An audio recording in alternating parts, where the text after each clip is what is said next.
മനസ്സ് നന്നാകട്ടെ, മതമേതെങ്കിലുമാകട്ടെ, മാനവഹൃത്തിൻ ചില്ലയിലാകെ മാൺമുകൾ വിടരട്ടെ, മനസ്സ് നന്നാകട്ടെ.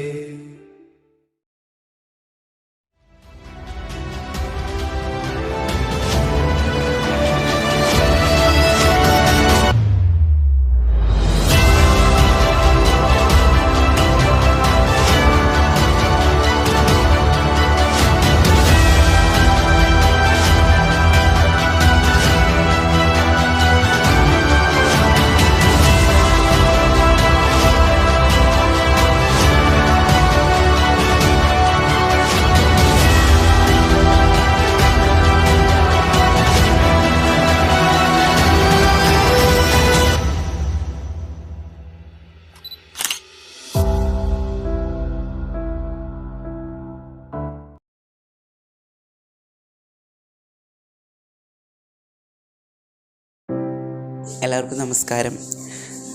കഴിഞ്ഞ ഒരു വർഷത്തോളമായിട്ട് നമ്മളുടെയൊക്കെ ജീവിതം എന്ന് പറയുന്നത് സത്യം പറഞ്ഞിട്ടുണ്ടെങ്കിൽ മനുഷ്യൻ ഒരു സാമൂഹിക ജീവിയാണത്രേ.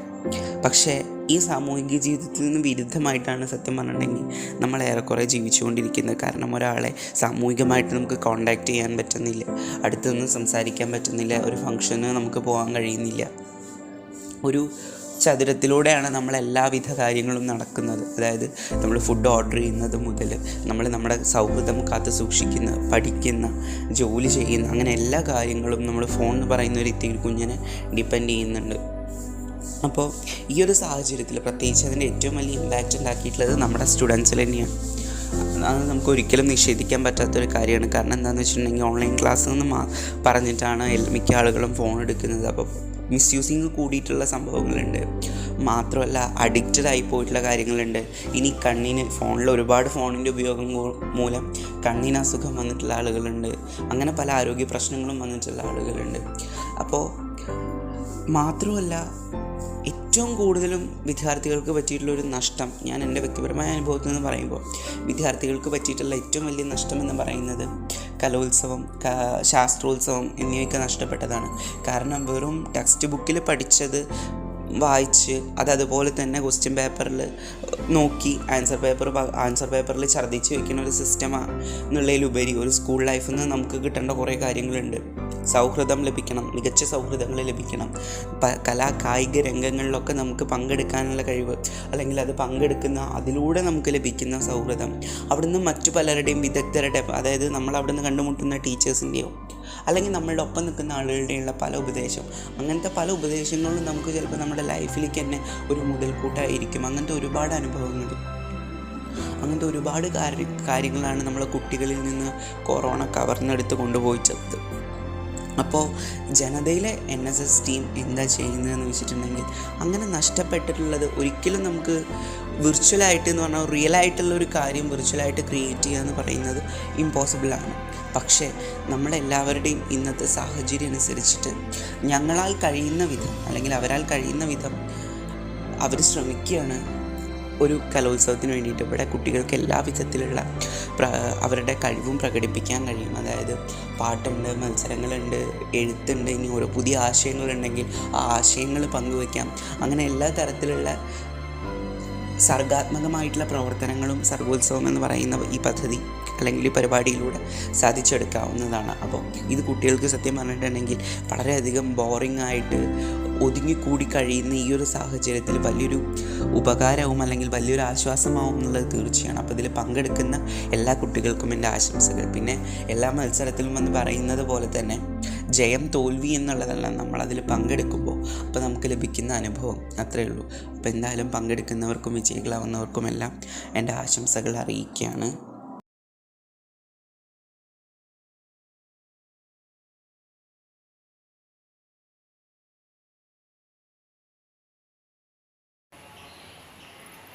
ആത്മഹത്യ ചെയ്ത കർഷകൻ വെള്ളത്തെക്കുറിച്ച് സംസാരിക്കുന്നു. ശ്രീ സച്ചിദാനന്ദന്റെ കവിത.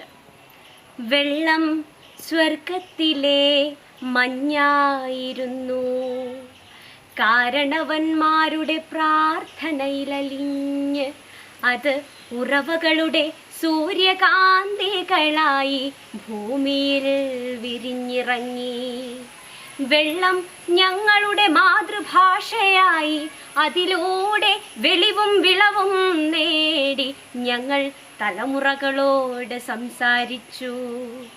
പുഴയായിരുന്നു സങ്കീർത്തനങ്ങളുടെ നിറവുകളിൽ, കാകളിയുടെ മാത്രകളിൽ, കാടിൻ്റെ ചമയങ്ങളിൽ, കാവിൻ്റെ മുദ്രകളിൽ, കാറ്റിൻ്റെ ചേങ്ങിലയിൽ, മഴയുടെ മേളകാലങ്ങളിൽ, ഋതുക്കളുടെ നിറയിൽ, നിറങ്ങളുടെ താലപ്പൊലിയിൽ, ഞങ്ങളുടെ വെറും നടത്തത്തിൽ, വിരലിൽ, ചുണ്ടിൽ, കാതിൽ, കണ്ണിൽ, അരക്കെട്ടിൽ, ഹൃദയത്തിൽ, അധികാരം കൊയ്യാനുയർത്തിയ മുഷ്ടികളിൽ, കൊടികളിൽ. പുഴയുണ്ടായിരുന്നു പച്ചയിൽ മേൽക്കനിവും, കരിയിൽ കീഴാളൻ്റെ ഏകാകിതയുമായി. പുഴയായിരുന്നു ഞങ്ങളുടെ ലോകത്തിൻ്റെ സീമ, ഉദയം അസ്തമയം കാലം. പിന്നെ കൊലപാതകികൾ വെട്ടിത്തള്ളിയ കാടുകളുടെ ചിഹ്നം വിളി, പുഴകളുടെ പൊട്ടിച്ചിരിയെ കുത്തിക്കോർത്തു. പിന്നെ മീനുകൾക്കും നീർക്കോലികൾക്കുമൊപ്പം നീരിൻ പുറത്ത് സഞ്ചരിച്ചിരുന്ന മണൽ ലോഭത്തിൻ്റെ ചക്രങ്ങളിൽ യാത്രയാരംഭിച്ചു. പൂരക്കളിയുടെ ചുവടുകൾ ലേലം വിളിയുടെ ആരവങ്ങളിൽ ഞെരിഞ്ഞു ഞൊണ്ടി. കളംപാട്ടിൻ്റെയും കെസുപാട്ടിൻ്റെയും സ്വർണത്തിൽ ചോരയുടെ കറപുരണ്ടു. പിന്നെ കുടിക്കാൻ കല്ലും വെയിലുമെന്നായി, നിറഞ്ഞ കുരൽ കുഴിഞ്ഞ കുഴലായി. അവമാനിതയായ പുഴയുടെ പാട്ട് അമ്മയെ വിളിച്ച് പാതാളത്തിൽ മറഞ്ഞു. അവിടെയും വറ്റിയിരുന്നു ഗർഭനീർ, അവിടെയും എത്തിയിരുന്നു പുഴകൾക്കും കുഞ്ഞുങ്ങൾക്കും വിഷം പകരുന്ന കാളിയൻ. ചുകന്നവൻ്റെയും കറുത്തവൻ്റെയും ചോരയൂറ്റി മതിവരാത്ത പിള്ളതീനി മറുത. കരിയും നുകവും കോലും തുടിയും ഞാൻ ശമിക്കാത്ത കൊടും വെയിലിൽ വയലിൻ്റെ തീയിലിട്ട് വരണ്ട തോലിന്മേൽ കിടന്നുരുണ്ടു. മണ്ണിനോടും നീരിനോടും മാപ്പിരന്നു. ഒഴിഞ്ഞ നെല്ലറകളെയും നെഞ്ചുകളെയും സാക്ഷി നിർത്തി, വറ്റിയ ശോകനാശിനിയെ സാക്ഷി നിർത്തി, കത്തിക്കാളുന്ന സൂര്യനെയും വെളുത്ത ആകാശത്തെയും നീരും നാളെയുമറ്റ കുഞ്ഞുങ്ങളെയും സാക്ഷി നിർത്തി, നാടിൻ്റെ മുഴുവൻ പാപവുമേറ്റി ഞാൻ ബലിയായി. എൻ്റെ ആത്മാവ് ശമിക്കുകയില്ല ഇനിയും ഞങ്ങളുടെ പുഴകളിൽ പൗർണമി നിലാവ് പോലെ കുളിർ നിറയും വരെ. നീർച്ചാട്ടങ്ങളുടെ കടും തുടികൾ കാടുകളെ വീണ്ടും വിളിച്ചുണർത്തും വരെ. വിണ്ടുവാടിയ ഈ പ്രിയഭൂമി എൻ്റെ മജ്ജയിലും ചോരയിലും കുതിർന്ന് വീണ്ടും മരുതം പാടും വരെ. വിണ്ടുവാടിയ ഈ പ്രിയഭൂമി എൻ്റെ മജ്ജയിലും ചോരയിലും കുതിർന്ന് വീണ്ടും മരുതം പാടും വരെ. നന്ദി.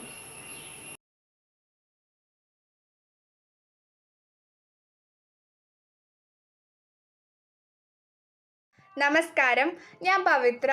ഞാനിന്ന് ആലപിക്കാൻ പോകുന്ന കവിതയുടെ പേരാണ് അമ്മ. മക്കളായി 4 പേരുണ്ടെങ്കിലും അമ്മ ഏകയാണേകയാണിയുഴിയിൽ. അച്ഛൻ മറഞ്ഞൊരു കാലം മുതൽക്കമ്മ ഭാരമായി തീർന്നുവോ 4 പേർക്കും. നാഴൂരി മണ്ണും പകുത്തെടുത്ത മക്കൾ 4 വഴിക്കായി പിരിഞ്ഞുപോയി. അച്ഛൻ്റെ ആത്മാവുറങ്ങുന്ന മണ്ണിലിന്നന്തിത്തിരി കൺ തുറന്നതില്ല. ഉള്ളം തുളുമ്പുന്നൊരോർമ്മകൾ നോവിൻ്റെ ആഴം പെതുക്കി ചിതയരിച്ചു. ദുശകുനം പോലെ അമ്മയെ കണ്ടോരാ മക്കൾ നടന്നു മറയുന്നതും നോക്കി നെഞ്ചു പൊളിഞ്ഞമ്മ നീറി നിന്നു. ചെല്ലക്കരകൾ നുകർന്നു രസിച്ചൊരാ പേരക്കിടാവോടി വന്ന നേരം ശാസിച്ചു നിർത്തി മരുമകളെങ്കിലും മുത്തശ്ശിക്കൊപ്പം എന്നോടിയെത്താൻ. കൈനീട്ടി നിന്നു കരഞ്ഞു പൈതൽ അന്യയായ അമ്മൂമ്മ നൊന്തു നിൽക്കേ. വിങ്ങി നുറുങ്ങയോ കുഞ്ഞിൻ മനം നിർമ്മലർ ബാല്യമേ നിന്നിൽ.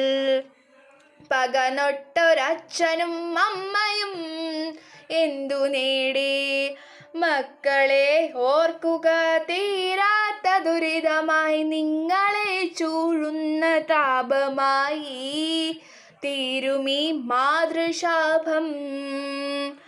ആരോ വിലായിട്ട നാലുകെട്ടിൻ്റെ നോവു പോലമ്മ പകച്ചു നിന്നു. പോകാനിടാമില്ല എന്നൊരു ദുഃഖം അമ്മ തൻ നെഞ്ചിൽ തിളച്ചതപ്പോൾ. മഴയിലും പൊള്ളുന്ന പകലിലും മക്കൾക്കായി ഓടിത്തളർന്നൊര അച്ഛൻ്റെ രൂപമാണമ്മയെ. അച്ഛനുണ്ടായിരുന്നെങ്കിലെൻ അമ്മ ഉള്ളം തപിച്ചു കൊതിച്ചു പോയി. അച്ഛൻ മറഞ്ഞതിൽ പിന്നെ ഈ അമ്മയെ എൻ്റെ കിടാങ്ങൾ മറന്നുപോയി. നേരമില്ലമ്മയെ നോക്കുവാനെന്നല്ല മക്കളും ഒന്നായി പറഞ്ഞെങ്കിലും നാൽവരി ആരെങ്കിലും വന്നു കൈപിടിച്ചു നടക്കുമെന്നാശിച്ചു പോയി. ആശകൾ പിന്നെയും ബാക്കിയായി. പാതി വഴിയിൽ മറഞ്ഞൊരാ അച്ഛൻ്റെ ഓർമ്മയിലമ്മ പിടഞ്ഞു വീഴേ. കൈപിടിച്ചാരോ നടത്തിയ അമ്മയെ ശരണാലയത്തിൻ കവാടം വരെ. ഏകയായി തീർന്നൊരീ അമ്മ തൻ നെഞ്ചിലെ തീയൊന്നണയുവാൻ ഒരു വട്ടമെങ്കിലും പോരുമോ മക്കളെ ഈ വഴിയേ. പ്രതിക്രിയയായി വന്നു കൂട്ടിയാലും തീരുമോ മക്കളെ നിങ്ങളെ പോറ്റിയ പെറ്റ വയറിൻ്റെ തീരാക്കടം. നിങ്ങളെ പോറ്റിയ പെറ്റ വയറിൻ്റെ തീരാക്കടം. നന്ദി, നമസ്കാരം.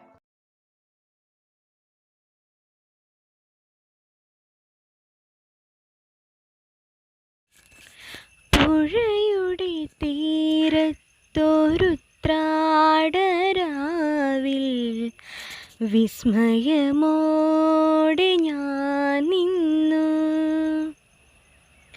പുഴയുടെ തീരത്തൊരുത്രാടരാവിൽ വിസ്മയമോടെ ഞാൻ നിന്നു. പുഴയിലൊരാകാശം കണ്ടു, മേലെ വാനിൽ പാൽപ്പുഴ കണ്ടു. തുഴയാതെ ഒഴുകി വരും തിരുവോണത്തോണിയും കണ്ടു. തിരുവോണത്തോണിയും കണ്ടു. പുഴയുടെ തീരത്തൊരുത്രാടരാവിൽ വിസ്മയമോടെ ഞാൻ നിന്നു. ചിരിക്കുന്നൊരരിപ്പൂക്കളെ ചൊല്ലു താരകൾ നിങ്ങളല്ലേ. ചിലമ്പുന്നൊരരിപ്രാക്കളെ തിങ്കൾ ചില്ലയിൽ നിങ്ങളില്ലേ. ചില്ലു നിലാവും മണിമുല്ലയും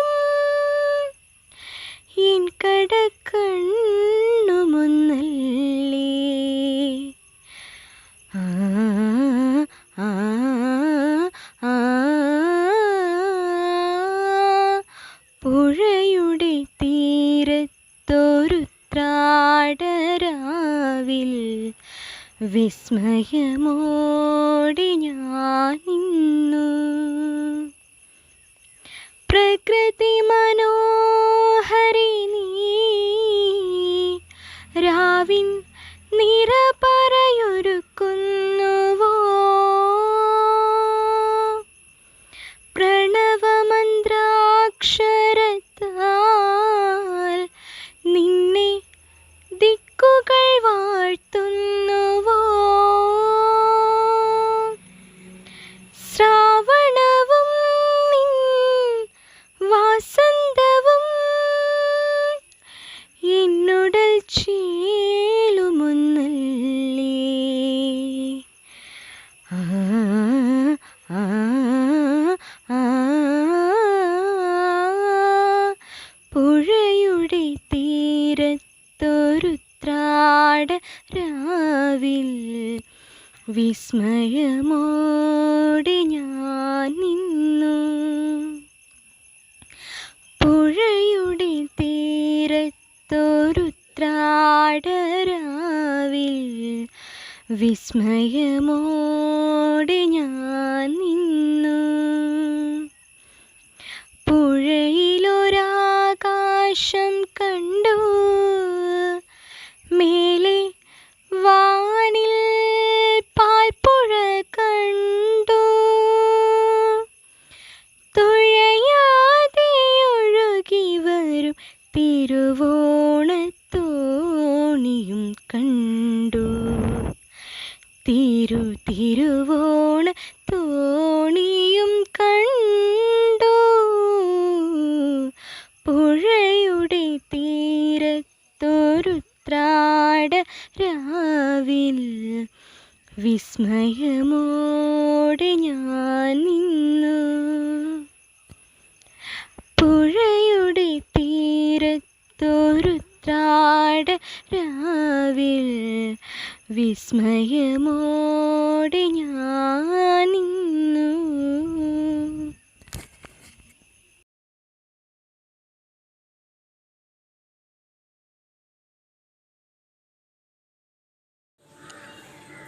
ഏയ് ഒരുങ്ങിയിരിക്ക, ഇതവൻ തന്നെയാ വേലു. മേൽജാതിക്കാരുടെ ഉറക്ക കെടുന്ന അവന്റെ കുതിരടത്തിന്റെ ഒച്ച ഏതിരട്ടിലും നോമിനെ തിരിച്ചറിയാം. ആ വടം കുറുക്കിയിട്ട് വലിച്ചു പിടിക്കുക. അധികാരി തന്റെ കങ്കാരി പടയ്ക്ക് ഇരുട്ടിൽ മാത്രം ഉശിര്. അകത്തമ്മമാരെ പള്ളിയറയിൽ ഒളിപ്പിച്ചു വെച്ച് അടിയാത്തി പെണ്ണിനോട് മാറ മറക്കരുതെന്ന് തിട്ടൂരമിടാൻ തനിക്ക് അവകാശമില്ലെന്ന് വിളിച്ചു പറയുന്നതാണോ? എന്നെ ചതിച്ചു കൊല്ലുന്നെങ്കിൽ ഞാൻ ഈ രക്തസാക്ഷിത്വം ആവേശഭരിതം ഏറ്റെടുക്കുന്നു.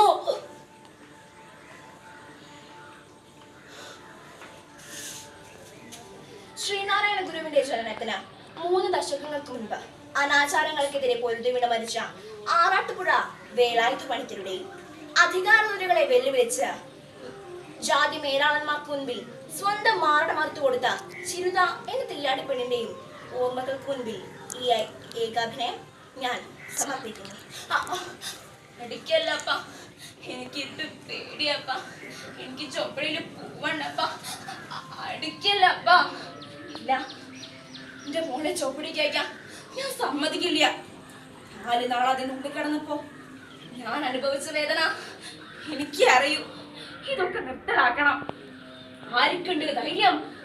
ആരാ മുന്നിൽ നിൽക്കുക? വന്നതിലേക്ക് ടിമ്മളെല്ലാം വേർതിരിച്ചിട്ടുണ്ടെങ്കിലും തമ്പ്രാക്കളുടെ കണ്ണ് എപ്പോഴും നമ്മുടെ മേ തന്നെയാ. ഓർക്കണില്ലേ ദേവന്റെയും കുടുംബത്തിന്റെയും ഗതി? ചുവപ്പടി പൂവായതിന് കുടുംബത്തോടെയാ തമ്പ്രാക്കൾ ചുട്ടരിച്ചത്. ആ ഗതി എന്റെ കുടുംബത്തിന് വരാണ്ടിരിക്കാനാ. മോളെ നദി കഴിഞ്ഞ് ആ നാളെ തിരിച്ചു വരുമ്പോ ഈ കാലിന് പുട്ടം കുരിശ് വാങ്ങി കെട്ടിത്തരയപ്പൻ. ചില്ല മോളെ. അപ്പ അമ്മ എല്ലാരും അങ്ങോട്ട് തന്നെ നോക്കിയിരിക്കണേ. നരിയും പുലിയുമുള്ള സ്ഥലമാ. നരിയെയും പുലിയെയും നമ്പാ കുഞ്ഞെ. നരികെട്ട മമ്മ എന്റെ കൂട്ടത്തിലാ. നീ ധൈര്യമായി ഉറങ്ങിക്കോ. ഈ കുഞ്ഞിമകളില് ഈ പുലിപ്പ പെണ്ണുണ്ട് കണ്ണിമച്ചി മാണ്ട കാവലിന്. അതെങ്ങനെ ശരിയാവും സാധുട്ടി? ഇത് 98 മാണ്ട് അസല് വെള്ളി. ഒരു കാര്യം ചെയ്യാം, കൊലുസ് 2 പെടല് നീളം കുറയ്ക്കാം. അപ്പൊ പിന്നെ എന്റെ കയ്യിലുള്ള കാശിന് വേണ്ടപ്പെട്ട സാറാപ്പൻ എന്റെ മോളുടെ ഒരേ ഒരു ആശയാ ഈ കൊലുസ്. അളവിന് തൂക്കത്തിൽ ഒന്നും കുറയ്ക്കണ്ട. ഇന്ന് മൂവന്തി കഴിഞ്ഞ നാളെ മഞ്ഞൾ നീരാട്ട്. എടാ ചുറപ്പാ ചാട്ടാ ഓടി പാടാ. അവിടെ നമ്മുടെ ചോപ്പടിയുടെ വാതിലാരോ തല്ലി തകർത്തിരിക്കണ്. ഇപ്പൊ മോളെ പിച്ച് ചീന്തിട്ടിരിക്കണ്. അമ്മയുടെ പൊന്നു മോളെ. അല്ല ഇത് പുലിയുടെ പല്ലിട്ടതല്ല, ഇത് പുലിയുടെ നഗപ്പാടല്ല, ഇത് പുലിയല്ല. അല്ല ഞാനല്ല, നരലോളം നിരയിട്ട് പോയിട്ടില്ല ഈ ചോപ്പടി കുന്നിലെ പുലി. 3 നന്ദികൾ കണ്ണിമച്ചമ്മാന്റെ കാവലിരുന്നതാ. പക്ഷേ 4ാം നാളന്തയിൽ ഞാൻ ഉറങ്ങിപ്പോയി. അല്ല അവരെന്നെ ഉറക്കിയതാ. മോളെ അപ്പ മണ്ണടിയെ കണ്ണ് തൊക്കടിയെ. അതിനപ്പുറത്തെ മേൽജാതി പണ്ടാരങ്ങളെ പെണ്ണിനമ്മയായും ദേവിയായും ഭാര്യയായും മകളായും കാണുന്ന നിങ്ങൾക്ക് ഇവിടെ തീണ്ടാരിയാകുമ്പോ മാത്രം എന്തിനായി അയിട്ടപ്പാട്?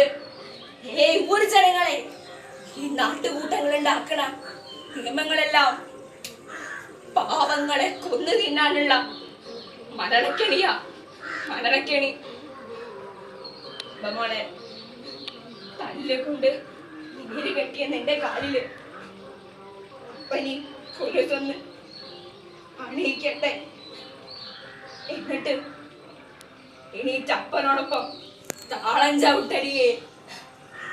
വന്നുദിച്ചേ നിന്നുദിച്ചേ ആദിത്യൻ ഭഗവാനും ഇന്നെന്തേ വന്നുദിക്കാൻ ഇത്ര താമസിച്ചേ.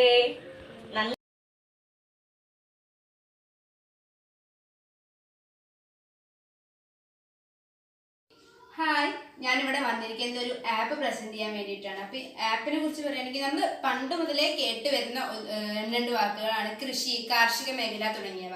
അപ്പോൾ ഇതിനെക്കുറിച്ച് കൂടുതൽ അറിയാൻ പലർക്കും, ഇന്നത്തെ സമൂഹത്തിൽ പലർക്കും ഇതിനെക്കുറിച്ച് അധികമൊന്നും അറിയില്ല. അപ്പോൾ ഇതിനെക്കുറിച്ച് കൂടുതൽ അറിയാൻ പലർക്കും ആഗ്രഹം ഉണ്ടാവും. അപ്പോൾ അതിനൊക്കെ സഹായിക്കുന്ന ഒരു ആപ്പാണ്. കാർഷിക മേഖലയെക്കുറിച്ച് പറയുകയാണെങ്കിൽ ഇന്നത്തെ കാലത്തും വളരെയധികം പണ്ടത്തേതുപോലെ തന്നെ പ്രാധാന്യം അർഹിക്കുന്ന ഒന്നാണത്. കൃഷിയില്ലാതെ നമുക്ക് ജീവിക്കാൻ പറ്റില്ല എന്ന് നമുക്ക് അറിയാവുന്ന കാര്യമാണ്. കൃഷിയില്ലെങ്കിൽ നമുക്ക് ഭക്ഷണമില്ല. അതിന് ഒരുപാട് ഉപകാരങ്ങൾ നമുക്ക് സസ്യങ്ങളെല്ലാം ചെയ്തു തരുന്നുണ്ട്. ആ ഉപകാരങ്ങളെല്ലാം നഷ്ടപ്പെട്ടു കഴിഞ്ഞാൽ നമ്മുടെ ജീവിതം വളരെ ദുരിതപൂർണ്ണമായിരിക്കും. അപ്പോൾ അങ്ങനെ ഉള്ള കൃഷിരീതിയെ നമ്മൾ സംരക്ഷിച്ചു വരുന്നത് നമ്മുടെ തന്നെ ഉത്തരവാദിത്തമാണ്. അപ്പോൾ ഇന്ന് നമുക്ക് ചരിത്രം പരിശോധിച്ച് കഴിഞ്ഞാൽ മനസ്സിലാക്കാൻ പറ്റും, മനുഷ്യ പരിണാമത്തിന് വളരെ മുമ്പ് തന്നെ കൃഷി ആരംഭിച്ചിട്ടുണ്ട്. അതിൽ ഒരുപാട് തെളിവുകൾ നമുക്ക് ചരിത്രകാരന്മാരിൽ നിന്നും ചരിത്രത്തിൽ നിന്നൊക്കെ ലഭിച്ചിട്ടുണ്ട്. അപ്പോൾ ഇത്തരത്തിൽ പരമ്പരാഗത രീതികൾ ഇന്നും കാർഷിക മേഖലയിൽ നിലനിന്ന് വരുന്നുണ്ട്. പക്ഷെ ഇന്നത്തെ സമൂഹത്തിൽ കാർഷിക മേഖല വളരെയധികം വളർന്നിരിക്കുന്നു. കാർഷിക മേഖലയിൽ പരമ്പരാഗത രീതികൾക്ക് പുറമെ ചില നൂതന കൃഷി രീതികൾ കൂടി ഉൾക്കൊണ്ടിട്ടുണ്ടെന്നത് വളരെയധികം സന്തോഷം തരുന്ന ഒന്നാണ്.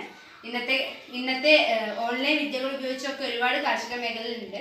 അപ്പോൾ ഈ നൂതന കൃഷി രീതികൾ, ലംബ കൃഷി, ഹരിതഗൃഹ വ്യവസായം തുടങ്ങിയ നൂതന കൃഷി രീതികളൊക്കെ കാർഷിക മേഖലയുടെ വളർച്ചയ്ക്ക് വളരെയധികം സഹായകമാണ്. അപ്പോൾ അങ്ങനെയുള്ള ചില നൂതന കൃഷി രീതികളാണ് ഞാൻ ഇന്നിവിടെ പ്രസന്റ് ചെയ്യാൻ പോകുന്നത്.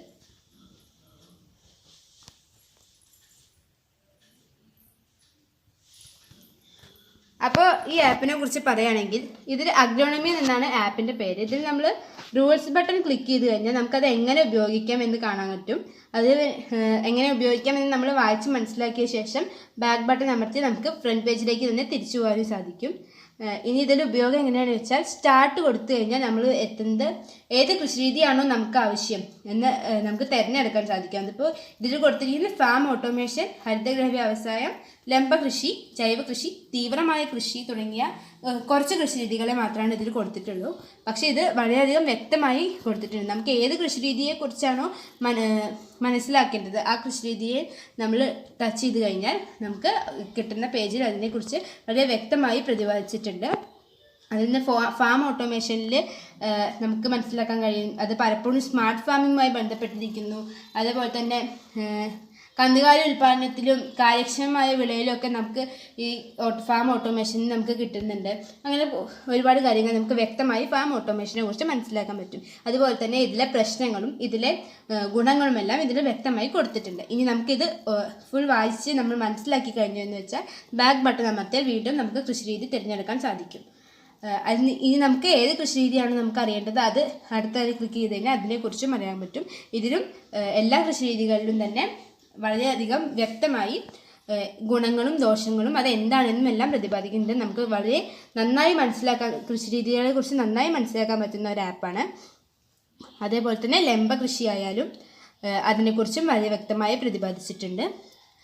തീവ്രമായ കൃഷിയിലും അതുപോലെ തന്നെ ജൈവ കൃഷിയായാലും വളരെ വ്യക്തമായി എന്തൊക്കെ മാറ്റങ്ങളാണ് അന്നും ഇന്നും കൃഷി രീതിയിൽ ഇത് വന്നതിന് ശേഷവും ഉണ്ടായത് വരെ ഇതിൽ പ്രതിപാദിച്ചിട്ടുണ്ട്. അപ്പം നമുക്ക് ഈ ഇന്നത്തെ സമൂഹത്തിൽ എങ്ങനെ ഇതിലേക്ക് ഇറങ്ങിച്ചെല്ലാമെന്ന് എങ്ങനെയാണ് നമ്മളിത് മനസ്സിലാക്കുക എന്ന് നമുക്ക് വളരെ വ്യക്തമായി കിട്ടും ഈ ആപ്പിലൂടെ. ഇനി നമ്മുടെ ഉപയോഗം നമുക്ക് അറിയേണ്ട കാര്യങ്ങളൊക്കെ കഴിഞ്ഞാൽ നമുക്ക് എക്സിറ്റ് അമർത്തി കഴിഞ്ഞാൽ ഫസ്റ്റ് പേജിലേക്ക് തിരിച്ചു പോവുക.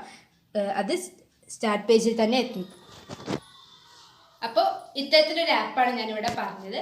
അപ്പോൾ ഈ ആപ്പ് എന്തായാലും ഇന്നത്തെ കാലത്ത് കൃഷിയിലേക്ക് ഇറങ്ങാൻ ആഗ്രഹിക്കുന്നവർക്ക് വേണ്ടിയിട്ട് ഇന്നത്തെ കാലത്തുള്ളവർക്ക് വളരെയധികം ഉപകാരപ്പെടുന്ന ഒരു ആപ്പാണ്.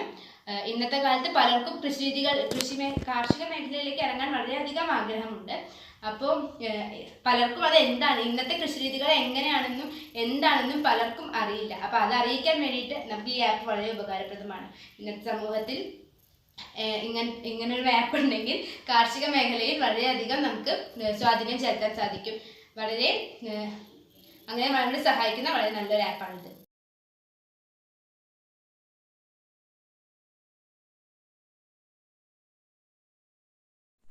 നമസ്കാരം.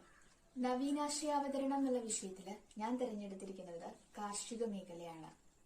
മനുഷ്യന്റെ ചരിത്രത്തിലെ ഒരു നാഴികക്കല്ല് തന്നെ നമുക്ക് കൃഷിയെ വിശേഷിപ്പിക്കാം. നാടോടിത്തത്തിൽ നിന്ന് നാഗരികതയിലോട്ട് നാം എത്തിയതിലെ പ്രധാന കാരണം കൃഷി തന്നെയാണ്.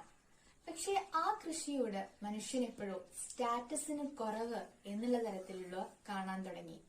പക്ഷെ സന്തോഷകരമെന്ന് പറയട്ടെ, ഒരുപാട് പ്രവർത്തകരുടെയും സംഘാടകരുടെയും എല്ലാം പ്രയത്നത്തിന്റെ ഫലമായിട്ട് ഇന്ന് ഈ ലോക്ക്ഡൌൺ കാലമൊക്കെ ആയിട്ട് ബന്ധപ്പെട്ട് മലയാളികൾക്ക് കൃഷിയോട് ഒരു പുതിയ ആറ്റിറ്റ്യൂഡ് നമുക്ക് കാണാൻ സാധിക്കും.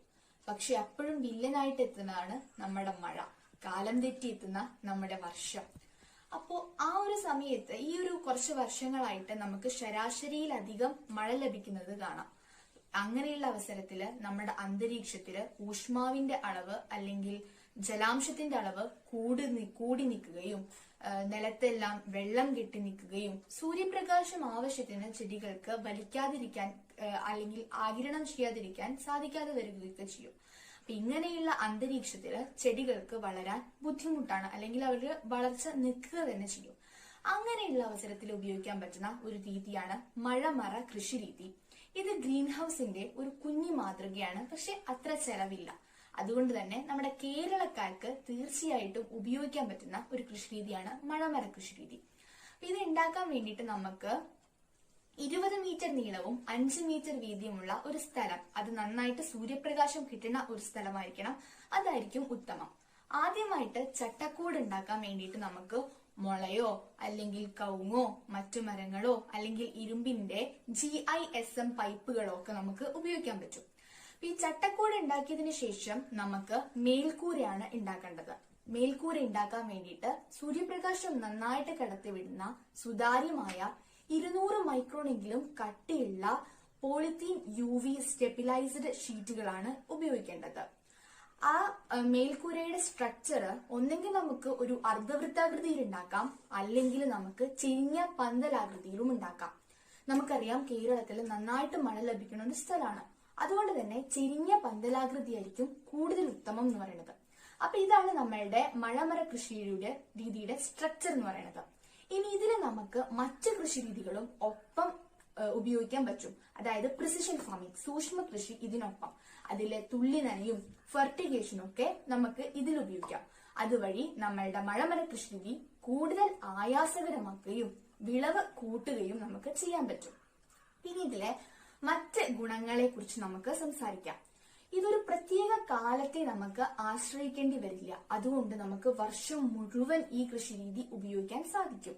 പിന്നെ വലിയ ചെലവില്ലാത്തതുകൊണ്ട് വീട്ടമ്മമാർക്ക് ഒരു സ്വയം തൊഴിലായിട്ടും ഉപയോഗിക്കാനായിട്ട് സാധിക്കുന്നതായിരിക്കും ഈ കൃഷി രീതി. ഇനി ഇതിൽ നമ്മൾ പ്രത്യേകം ശ്രദ്ധിക്കേണ്ട ഒരു കാര്യം ഞാൻ പറയാം. അതെന്താന്ന് വെച്ചാൽ മുളക്കാലികളാണ് നമ്മൾ ഉപയോഗിക്കണമെന്നുണ്ടെങ്കിൽ അതിന് കുഴിയെടുക്കുന്ന സമയത്ത് അതിലോട്ട് കുറച്ച് ഉപ്പോ അല്ലെങ്കിൽ കരി ഓയിലോ ചേർത്ത് കൊടുക്കാം. അങ്ങനെ അത് കൂടുതൽ കാലം നിലനിർത്താൻ നമുക്ക് സാധിക്കും. അപ്പൊ ഇതാണ് നമ്മുടെ മഴമര കൃഷി രീതി. വീട്ടമ്മമാർക്കും എല്ലാവർക്കും ഉപയോഗിക്കാൻ പറ്റുന്ന ഒരു കൃഷി രീതിയാണ് ഇത്. അപ്പോ ഇനി ഇതിലൂടെ നമുക്ക് നമ്മളുടെ വീട്ടാവശ്യത്തിനുള്ള അധികം പച്ചക്കറിയൊക്കെ കിട്ടിയെന്നുണ്ടെങ്കിൽ അതെന്ത് ചെയ്യാമെന്ന് നോക്കാം. അപ്പോ നമുക്കറിയാം കോവിഡ് കാലമായതുകൊണ്ട് തന്നെ കടയിലൊക്കെ കൊണ്ടുപോയി കൊടുക്കാൻ നല്ല ബുദ്ധിമുട്ടാണ്. അപ്പൊ നമുക്ക് പ്ലേ സ്റ്റോറിൽ നിന്ന് ഫാമേഴ്സ് ഇ മാർക്കറ്റ് എന്നുള്ള ആപ്പോ അല്ലെങ്കിൽ ഇന്റർനെറ്റില് www.farmersemarket.in എന്നുള്ള സൈറ്റിലോ പോവാം. അവിടെ നമുക്ക് രജിസ്റ്റർ ചെയ്യാം. അതിനായിട്ട് ഹോം പേജിൽ വലതുവശത്ത് ഫ്രീ രജിസ്റ്റർ എന്നുള്ള ബട്ടൺ ക്ലിക്ക് ചെയ്തിട്ട് നമ്മുടെ പേരും ഫോൺ നമ്പറും പാസ്വേഡും ഇമെയിൽ ഐഡിയും അങ്ങനെ കുറച്ച് ഡീറ്റെയിൽസ് ഒക്കെ ആഡ് ചെയ്ത് കൊടുക്കുക. എന്നിട്ട് അതിന്റെ താഴെയായിട്ട് പ്രൈവസി ബട്ടൺ ക്ലിക്ക് ചെയ്തിട്ട് കണ്ടിന്യൂ ചെയ്യാം. അപ്പൊ നമ്മുടെ ഫോണിലോട്ട് ഫാമേഴ്സ് എന്ന് പറഞ്ഞിട്ട് ഒരു മെസ്സേജ് വരും. ആ മെസ്സേജിലുള്ള വെരിഫിക്കേഷൻ കോഡ് നമ്മൾ എൻട്രി ചെയ്ത് കൊടുക്കുക. അപ്പൊ നമ്മുടെ രജിസ്ട്രേഷൻ പൂർത്തിയാവും. ഇനി ഇതിന്റെ മറ്റൊരു പ്രത്യേകത എന്ന് പറഞ്ഞാൽ നമുക്ക് വെറും വിൽക്കാൻ മാത്രമല്ല വേടിക്കാനും ഇതിലൂടെ സാധിക്കും. അപ്പൊ നമുക്ക് ആ ഒരു പരിസ്ഥിതിയും അതെല്ലാം മനസ്സിലാക്കിയിട്ട് വേടിക്കാൻ സാധിക്കുമ്പോൾ നമ്മൾക്ക് നല്ല പച്ചക്കറി തന്നെ സെലക്ട് ചെയ്തെടുക്കാൻ പറ്റും. ഇനി ഇതിന് വീട്ടമ്മമാർക്ക് മറ്റൊരു ഉപയോഗം കൂടിയുണ്ട്. കാരണം എന്താണെന്ന് വെച്ചാൽ കൃഷി മാത്രമല്ല, വീട്ടിലുണ്ടാക്കണ കുഞ്ഞു കുഞ്ഞു ഉൽപ്പന്നങ്ങളും അല്ലെങ്കിൽ നമ്മുടെ കന്നുകാലികളെയും പിന്നെ വിളകളും വളങ്ങൾ, ജൈവ വളങ്ങളും ഒക്കെ നമുക്ക് അല്ലെങ്കിൽ കാർഷിക രംഗവുമായിട്ട് ബന്ധപ്പെട്ട എല്ലാ കാര്യങ്ങളും വിൽക്കാനും വേടിക്കാനും പറ്റുന്ന ഒരു പ്ലാറ്റ്ഫോമാണ് ഇത്. അപ്പൊ ഇന്ന് നമ്മളുടെ ആധുനിക രംഗം അല്ലെങ്കിൽ സാങ്കേതിക വിദ്യ ഒരുപാട് വളർന്നിരിക്കാൻ നമുക്കറിയാം. അപ്പൊ ഈ പാരമ്പര്യമായി നമ്മൾ നടത്തി വരുന്ന കൃഷിരീതികളിൽ നിന്നും മാറി ചിന്തിക്കുകയും അതിലൂടെ കൂടുതൽ വിളവും ആയാസകരവുമാക്കി നമുക്ക് കൃഷിയെ മുൻപോട്ട് കൊണ്ടുവരാനും പറ്റും. അപ്പോൾ എല്ലാവരും നമുക്കുള്ള പച്ചക്കറികളെങ്കിലും വീട്ടിൽ ഉണ്ടാക്കാൻ ശ്രമിക്കുക. കൃഷിയെ നമുക്ക് എല്ലാവർക്കും ചേർന്ന് കൂടുതൽ മുമ്പോട്ട് കൊണ്ടുവരാം എന്ന് ആശംസിച്ചുകൊണ്ട് ഞാൻ നിർത്തുകയാണ്. നന്ദി.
கண்டாரோ அந்த கள்ளி வண்டியிட என்ன ரூபம் போட்டாரோ அந்த பாதை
മോഹവും പങ്കുവച്ചു ജീവിതയാത്രയ്ക്ക് കൂട്ടിനായി.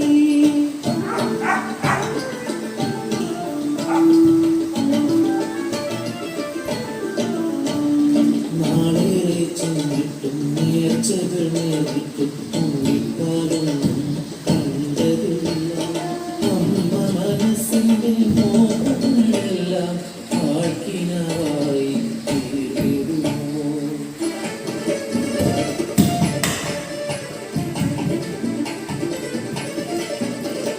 മോഹങ്ങളെല്ലാം മരിച്ചൊര കാലം കണ്ണീരിലൊഴിഞ്ഞോ ഈശ്വരന്മാർ. ചുരത്തിയ മാറിലെ പാർമുകരാൻ ഉണ്ണിക്കിടാവു പിറന്നു.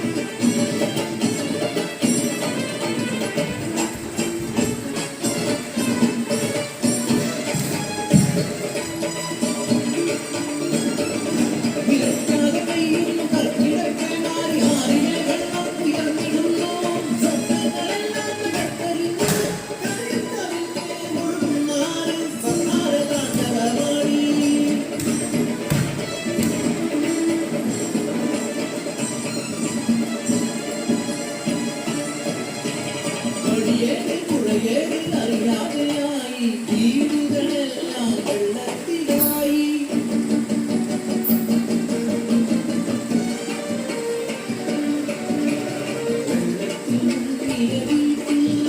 സഹായഹസ്തത്തിനായി കാത്തിരിക്കെ എത്തിയ തോണിയിൽ കയറി ലക്ഷ്യസ്ഥാനത്തേക്ക് യാത്രയായി.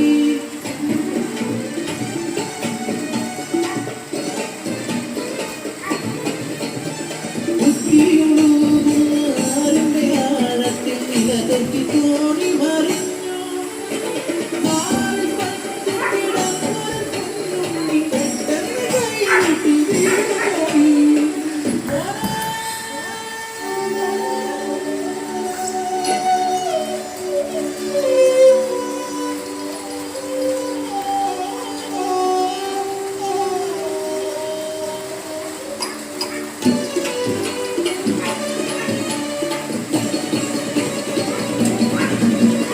കുത്തിയൊലിക്കുന്ന ആ വെള്ളക്കാറ്റിലൊന്നും പിടിക്കാൻ കഴിയുന്നതേ. കുഞ്ഞി കൊണ്ടു പാലുപോയി. വെള്ളം എന്നുണ്ണിയെ കവർന്നു കൊണ്ടുപോയി.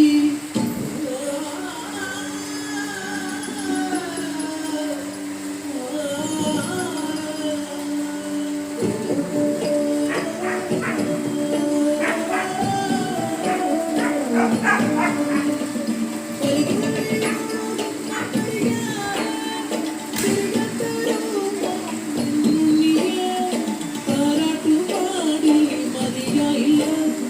പാലൂട്ടി മാറി കൊതിരില്ല. താരാട്ടുപാടി മതിയായില്ല. പാലൂട്ടി മാറി കൊതിരില്ല. തിരികെ തരുമോ?